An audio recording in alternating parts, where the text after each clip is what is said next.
अस्सलाम वालेकुम। हेलो, अस्सलाम वालेकुम। वालेकुम अस्सलाम व रहमतुल्लाहि व बरकातुहू। जी कौन और कहाँ से? जी मैं लंदन से बात कर रही हूँ। मुझे अपने बेटे के बारे में बात करनी थी। लंदन से। मेरी बहन का नाम? जी मेरा नाम शमशाद है और मेरे शमशाद। बेटे के बारे में बात करनी थी आपसे। शमशाद बहन, आपके बच्चों की उम्र जिनके बारे में बात करनी है? जी मेरा बेटा 21 साल का है और उसको एक्ने की प्रॉब्लम है पिछले तकरीबन 5 साल से। हर किस्म की मेडिसिन का कोर्स वो कर चुका है लेकिन उसको आराम नहीं आ रहा। अच्छा, 21 साल के हैं तो ये जो इनको एक्ने है कि चेहरे पर ज्यादा पेशानी पर है या गालों पर है?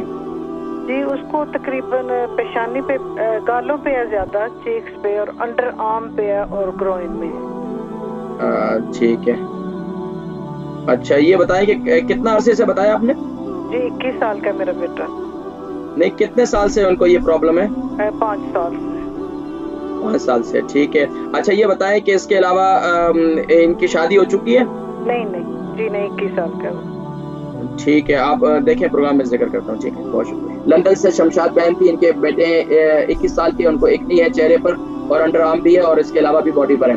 तो देखिए जी, ये जो एक्नी हो जाती है, चेहरे पर दाने हो जाते हैं, एक तो ये उम्र की वजह से होते हैं, बुलूगत के बाद जब जवान बच्चे होते हैं तो ये एक गर्मी, अंदरूनी तौर पर गर्मी होती है। तो इसके इलाज क्या है? पहले ज़माने में माएँ जो है बच्चों को ठंडी ग़िज़ाएँ भी साथ में दिया करती थी। अब बच्चे क्या करते हैं? फ़ास्ट फूड का इस्तेमाल करते हैं, कोल्ड ड्रिंक का इस्तेमाल करते हैं। तो सबसे पहले फ़ास्ट फूड का, कोल्ड ड्रिंक का और ज़्यादा चीनी वाले आइटम का इस्तेमाल बंद कर दें।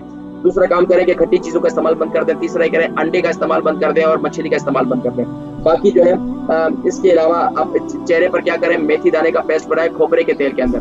मेथी दाने को ग्राइंड किए हुए को खोपरे के तेल के अंदर मिक्स करें, रोज़ाना चेहरे पर लगाएँ, इंशाअल्लाह इससे काफ़ी फ़ायदा होगा। इसके अलावा क्या करें कि बेसन ले लें 1 चम्मच, अर्के गुलाब ले लें 4 चम्मच और इसी तरीके से आप इसके अंदर डालें 1 चम्मच शहद। इन तीनों चीज़ों को मिक्स करें और उसको चेहरे पर लगाएँ, इंशाअल्लाह आपका चेहरा जो है वो उससे इतनी इंशाअल्लाह उससे खत्म हो जाएगी। और अंडर आर्म में जो है आप खास तौर पर मेथी दाना जो है खोपरे के तेल के अंदर जो मिक्स किया हुआ है उसको लगाएँ, इंशाअल्लाह काफ़ी फ़ायदा हो जाएगा और इंशाअल्लाह दुआएँ देंगे और ये एक्नी जो है और ये दाने वगैरह और ये अंडर आर्म भी जो ख़ारिश वगैरह है, ये दाने तो इंशाअल्लाह वो खत्म हो जाएँगे।